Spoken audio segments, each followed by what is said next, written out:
We provide you the platform to turn your dreams into reality. Give wings to your aspirations with KR Mangalam University. तो पहलगाम हमले के बाद PM Modi ने वादा किया था कि इस बर्बर हमले का बदला लेंगे और आतंकियों और आतंकी आकाओं को मिट्टी में मिला देंगे। 7 मई को आतंकियों के अड्डों को पीएम मोदी ने मिट्टी में मिला दिया और इस खबर के आते ही उन परिवारों को सबसे ज्यादा खुशी हुई जिनके अपनों ने पहलगाम हमले में जान गंवाई थी। उन्हीं परिवारों में एक था कानपुर का शुभम परिवार।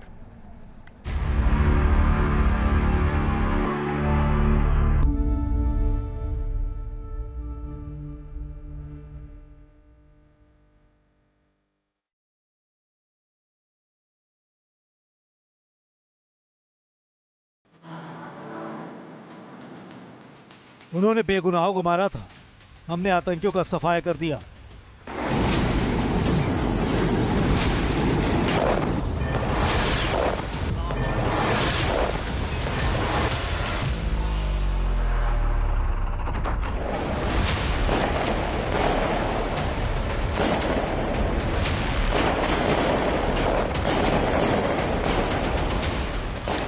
उन्होंने मां और बेटियों का सिंदूर मिटाया था, हमने पाकिस्तान के आतंकियों को मिटा दिया।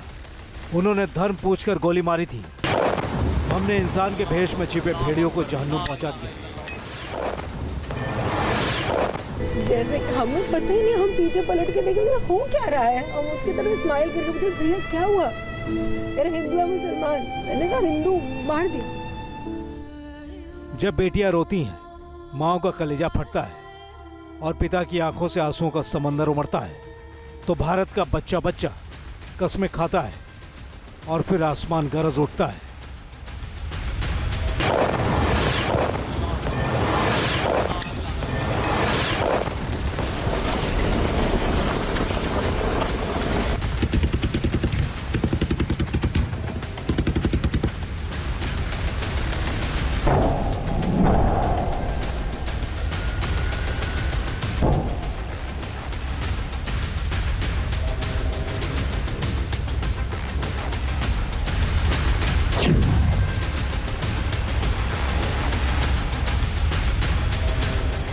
एक चुटकी सिंदूर की कीमत क्या होती है, आज पाकिस्तान को पता चल गया होगा। एक चुटकी सिंदूर पाकिस्तान की नापाक जमीन को उनके ही आतंकियों के लहू से लाल कर सकता है।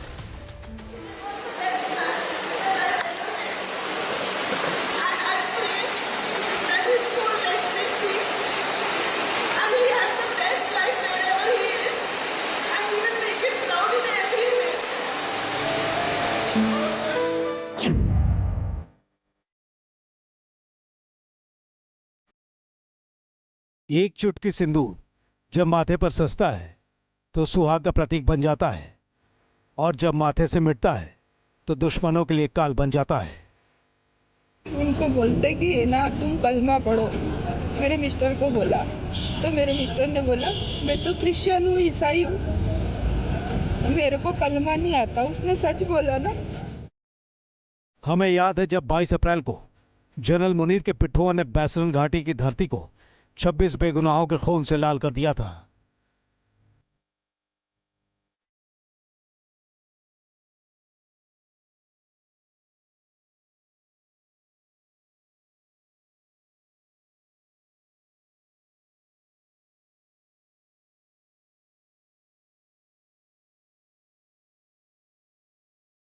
हमें याद है जब बेटियों के हाथों से मेहंदी का रंग अभी उतरा भी नहीं था, तब शहबाज शरीफ के पाले गए आतंकियों ने उसके हाथों को पति के खून से लाल कर दिया था।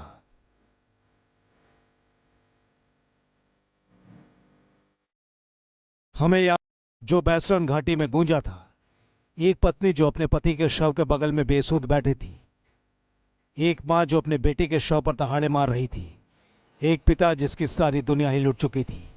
वो बीमार बच्चा था, बहुत शरीफ था और अभी शादी हुए 1 हफ्ता भी नहीं हुआ था।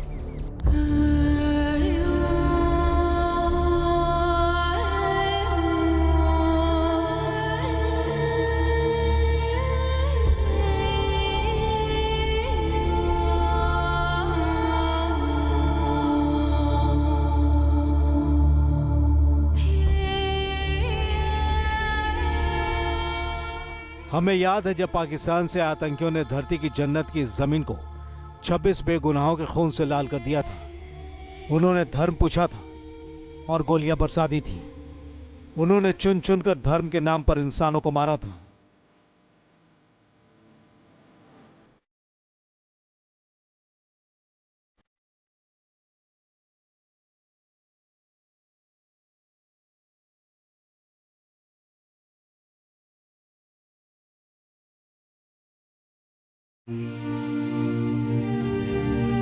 वो तो अपने पति और परिजनों के साथ जन्नत देखने पहुंची थी।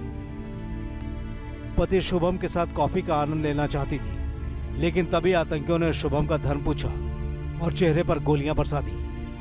सामने मेरी बहन थोड़ा दूर बैठी थी और पापा मेरे वॉशरूम में। दूसरे दिन में एक बंदा पीछे से आया और उसने गोली साइड में रख के उससे पूछा हिंदू है कि मुसलमान। मुसलमान है तो पहले कलमा पढ़ के दिखा। जैसे हमें पता ही नहीं, हम पीछे पलट के देखेंगे हो क्या रहा है, हम उसकी तरफ स्माइल के लिए भैया क्या हुआ, अरे हिंदू है मुसलमान। मैंने कहा हिंदू, बांट दे पहली गन उसी पे चलाई। उसके बाद 70 लोगों को मार दी। मुसलमान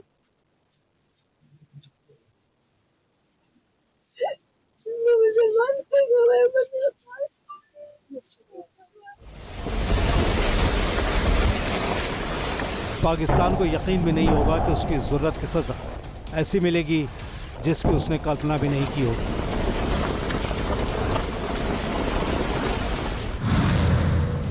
उसी का जवाब है ऑपरेशन सिंदूर।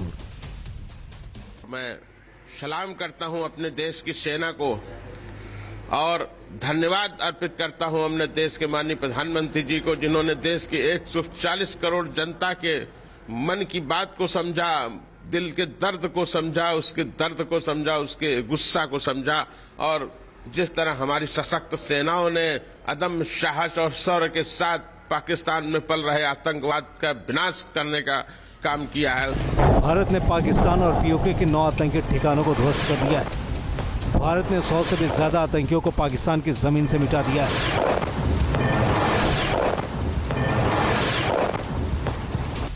भारत ने आज एक चुटकी सिंदूर का बदला आतंक के लहू से लिया। सिंदूर आज शहीद की विधवाओं के लिए सम्मान बन गया।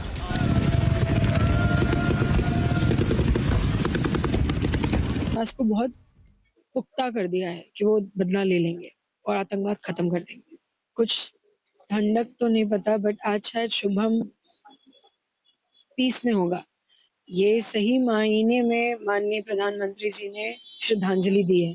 इन 26 परिवार के जितने भी देश के लोग मारे गए हैं उनको सही तरीके से ये श्रद्धांजलि दी है। ये सिंदूर का बदला है। वही सिंदूर जिसे माथे से उजाड़ दिया था, ये सिंदूर का बदला है जिसने सभी सिसकियों और बहते हुए आंसुओं को पोंछ दिया है।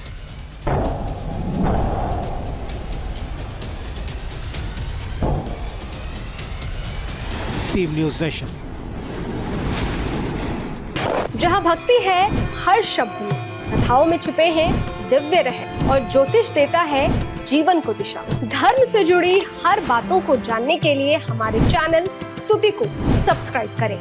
चैनल पर जाने के लिए इस लिंक पर क्लिक करें।